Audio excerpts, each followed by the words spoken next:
दर्शकबिन अमेरिकामा 30 दिनभन्दा बढी समय बसेका विदेशी नागरिकहरूले एलियन दर्ता ऐन अन्तर्गत दर्ता नगरेको खण्डमा उनीहरूलाई जेल सजाय हुन सक्ने भएको छ।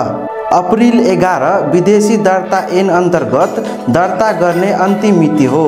संयुक्त राज्य अमेरिकामा 30 दिनभन्दा बढी समयदेखि बसोबास गर्ने सबै विदेशी नागरिकहरूले सङ्घीय सरकारमा दर्ता गर्नुपर्छ। प्रेस सचिव क्यारोलिन लाभेटले शुक्रबार भनिन्, पालना गर्न असफल हुनु जरिवाना, जेल वा दुवै सजाय हुने अपराध हो।